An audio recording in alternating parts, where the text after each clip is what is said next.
En medio de la campaña de cara al plebiscito del 4 de septiembre, fuerzas telúricas se desplazan por el país.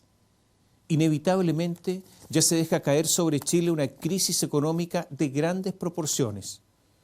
En comparación a la crisis subprime o la crisis asiática, ellas serán consideradas un juego de niños. Habrá que remontarse a la crisis de 1982, a esa que resquebrajó definitivamente la dictadura de Pinochet, para tener algo comparable. Muchas veces se repitió, ustedes lo escucharon, eso de la solidez, de la fortaleza de la economía chilena. Eso es pasado. La economía de Chile hoy es débil. Fue una economía fuerte la que nos permitió salir casi indemnes de la crisis económica cuando terminaba el primer gobierno de Bachelet y cuando el gasto público aumentó en un año en un 17%, sin producir desequilibrios. O cuando después del terremoto se pudo reconstruir el país en tiempo récord. Reitero, eso es pasado. Es verdad que el deterioro progresivo venía hace tiempo. Hace más de 10 años, unos 12 años, que no cumplíamos la regla fiscal, esa de que establecía, obliga, que en el largo plazo debemos gastar lo que producíamos. Venimos con un déficit permanente. Y también es verdad que el crecimiento se venía deteriorando. En el segundo gobierno de Bachelet, el crecimiento fue de solo 1,9% promedio los 4 años, muy poco, considerando que no hubo crisis alguna, sino simplemente un problema de gestión. Luego de la revuelta o del llamado estallido, todo se vino abajo. Y con la pandemia, la caída ha sido definitiva. La pérdida de profundidad del mercado de capitales, con los retiros de fondos desde las AFP, la inmediata consecuencia del alejamiento de la capacidad para lograr casa propia, con el que se produjo con la lejanía de los créditos, más difícil acceso a los créditos hipotecarios, la inmensa liquidez que se introdujo al mercado, insólita a nivel mundial, equivalente a un presupuesto nacional entero, la pérdida de reservas del Banco Central, la continua pérdida de la clasificación de riesgo, la caída de la clasificación de riesgo con el consiguiente aumento de las tasas de interés que debe pagar el país y las empresas, nos ha llevado a una situación que, aunque sea negada por el ministro de Hacienda, Mario Marcel, es de estanflación. Este es el peor escenario que puede enfrentar la economía. Ocurre cuando hay bajo crecimiento e inflación. Todo esto en forma conjunta, en forma simultánea. Bajo crecimiento, alta inflación. Es lo peor. Cuando hay pobreza creciente, y para combatir la inflación se debe enfriar más la economía, se provoca más pobreza. De todos, esta es la situación cuando el llamado ajuste económico es más doloroso. Y eso es lo que viene.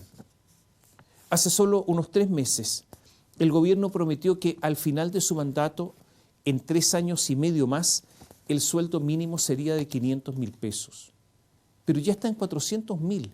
La promesa de los 500.000 pesos parece ahora, solo unos meses después, un chiste cruel, salvo por el hecho que refleja las cerradas previsiones del ministro Mario Marcel en materia inflacionaria.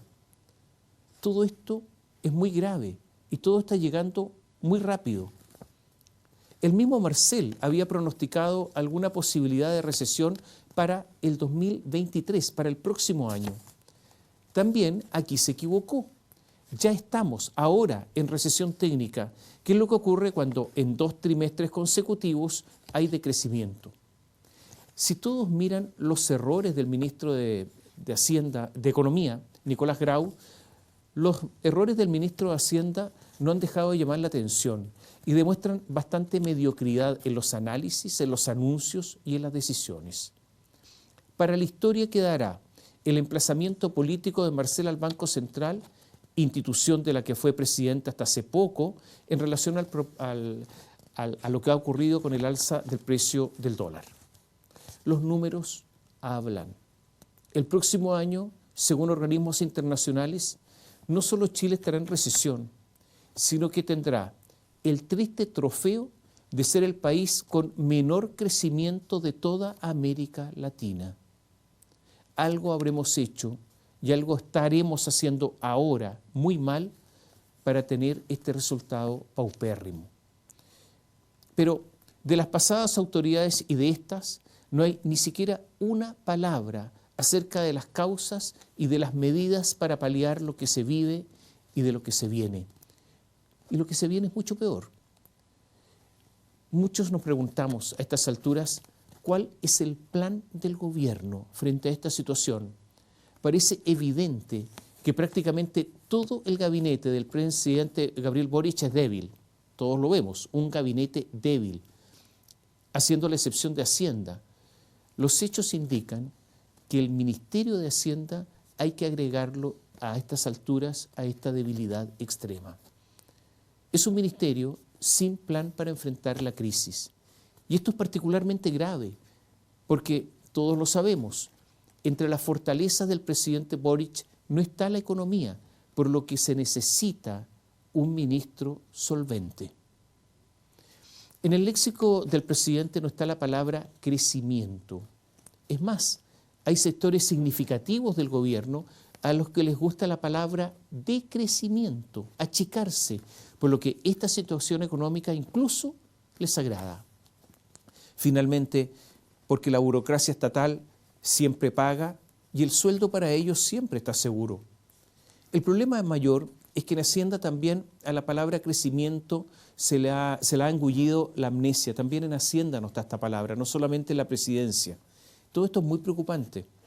Mientras tanto, los acontecimientos siguen su curso. El Banco Central, empujado por el gobierno y con un directorio que es de centro-izquierda, de mayoría de centro-izquierda, que presta oídos, por lo tanto, atentos al Ejecutivo, está interviniendo en estos instantes el mercado y tiene previsto gastar unos 25.000 millones de dólares para sostener el valor del peso. Algunos dicen que más que gastar hay que emplear la frase quemar dólares.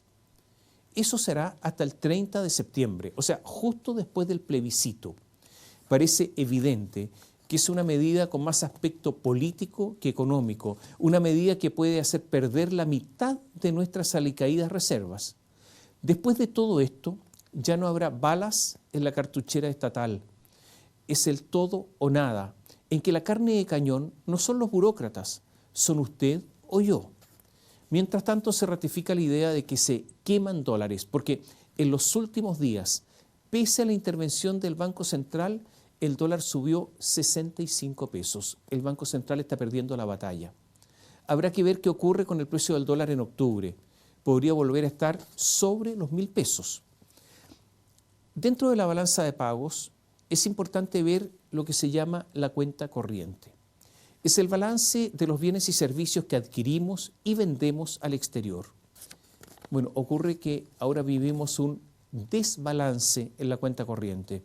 En el segundo trimestre, el déficit fue de 6.563 millones de dólares y saltó del saldo negativo de 7,4% del primer trimestre, ya muy alto, a 8,5% en el segundo trimestre, una cifra realmente enorme, solo comparable a la crisis que enfrentó Pinochet a comienzos de los años 80. Organismos internacionales han dicho que un déficit superior al 4% ya es difícil de financiar por nosotros, por Chile. Bueno, estamos con un déficit que es más del doble. Simplemente tenemos mucho más gastos que ingresos y esto es insostenible. Y sin embargo, pese a todo esto, el silencio reina en el Ministerio de Hacienda. Todos sabemos además que sin ahorro no hay inversión y sin inversión no hay crecimiento. Se espera un desplome de la inversión el próximo año de un 38%, una cifra también enorme, desagregado por algunos rubros. En energía, la caída de la inversión será de casi un 50%, en el rubro forestal del 100%, en la industria del 44,1%, del sector inmobiliario del 45,3%, en la minería, somos un país minero, del 39,8%, en el sector tecnológico del 45,3%. Esto es un desplome que afectará a nuestra economía por largo tiempo. Simplemente no creceremos. Y ante todo esto, también hay un silencio en el Ministerio de Hacienda. Los costos para las personas y empresas están subiendo a diario. Hay 370 obras de infraestructura pública que podrían detenerse frente al aumento de los costos. Muchos proyectos inmobiliarios que debían iniciarse están detenidos también por el aumento de costos. Las viviendas sociales están en sus precios máximos establecidos por la ley, alejando a las personas de los créditos hipotecarios, a las personas más modestas. O estos proyectos se levantan en suelos más baratos, más alejados de las ciudades. Los impactos de la crisis son multidimensionales. Los préstamos para financiar la compra de una casa retrocedieron este primer semestre un 41,1% respecto al año pasado. A Bloomberg lo escuchan presidentes, grandes empresarios, economistas. ¿Y qué dijo? Dijo que el costo de asegurar la falta de pago de la deuda peruana es más bajo que el impago de Chile. Y dijo también que es más probable que a 5 años Chile deje de pagar su deuda antes que Perú. O sea, una verdadera bofetada. La mayor obra portuaria chilena, clave para el comercio exterior, es un megapuerto llamado Puerto Exterior de San Antonio. Es fundamental para el comercio exterior. Bueno, lleva 6 años de atraso. Todavía no se coloca la primera piedra, mientras avanzan los puertos en Perú, en Ecuador, en Colombia, con grandes construcciones portuarias. Hay una crujidera que se siente por todos lados. Pese a que con Perú nosotros somos comparables por vecindad, por estructura económica, Perú es un país minero, por la inestabilidad política también. El ministro Mario Marcel, cuando vuelvo a lo de Bloomberg, cuando escuchó lo de Bloomberg, se molestó con la comparación y dijo que no tenemos que compararnos con Perú y que todo se debe, lo nuestro, a la incertidumbre sobre el resultado de la reciente agitación social y política que ha afectado al país. Y pese a que es un país que destituye Perú a cada rato sus presidentes, para Mario Marcel, Perú es más estable que Chile. Esto es notable, porque la visión que tiene sobre nuestra realidad o sobre nuestra estabilidad es que es muy inestable. Habría que comparar esto que dijo recién Marcel con lo que señaló hace poco en su viaje a Estados Unidos a los inversionistas norteamericanos, donde contó otra historia. La reforma a las pensiones, que se ha trazado ante el escenario incierto, con mayores costos empresariales. La reforma tributaria, que ahora descubrieron en Hacienda que hay que hacerle ajustes porque provoca inequidades y serios problemas para la inversión, son asuntos que se tramitarán en plena crisis. Hemos hablado de cifras, hemos hablado de números, pero estas cifras y números tienen relación con las personas. Son las personas las que están viendo deteriorarse sus sueldos, las que ven que el alza de los precios de los alimentos es muy superior al IPC oficial, que tienen que comer artículos más baratos que a muchos ya no alcanzan para llegar a fin de mes. Y todo esto va a empeorar y va a demorar mucho en mejorar, va a demorar demasiado. El mercado laboral dejó de crecer, la informalidad se empina sobre el 35% y reitero, ante la crisis grande que afectará a tantos, no se ve el plan del gobierno. Es como si en la moneda se viviera una vida paralela, porque quienes nos gobiernan también son parte de una élite harto lejos de la realidad del día a día. ¿Podría, por ejemplo, resistir el gobierno un intento, digamos, de Pamela Giles, de un nuevo retiro desde las AFP el próximo año en medio de una gran carestía? Está bien, es cierto que el gobierno está ocupado en el plebiscito, está ocupado de ganar el plebiscito, pero las encuestas dicen, todas las encuestas, que ganará el rechazo. El día 5 no habrá tiempo, será necesario un cambio de gabinete de envergadura para que el gobierno tenga mucho mayor tonelaje político. Tiene que dar el salto de chalupa a barco grande. Se enoje quien se enoje, aunque se taimen los amigos y compañeros de ruta del presidente.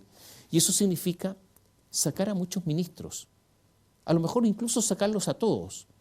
Se sabía que este era un gobierno de dos tiempos, uno para ganar la campaña del apruebo y el segundo para aplicar la nueva Constitución. Pero según lo que sabemos, la campaña ha sido un fracaso y el gobierno saldrá derrotado. La segunda etapa entonces es para conducir un gobierno vencido e intentar ampliar su base electoral. Al presidente lo obliga el momento político y la crisis económica.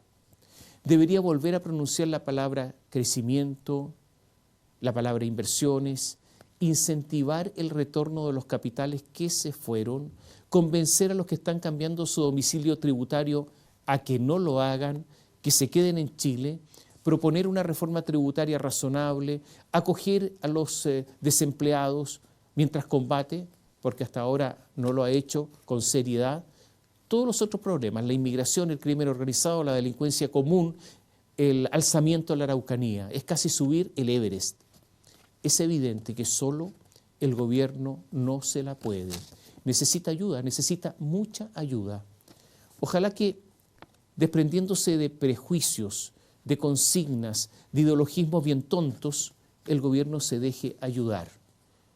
Por el bien, yo diría, de los chilenos más desvalidos.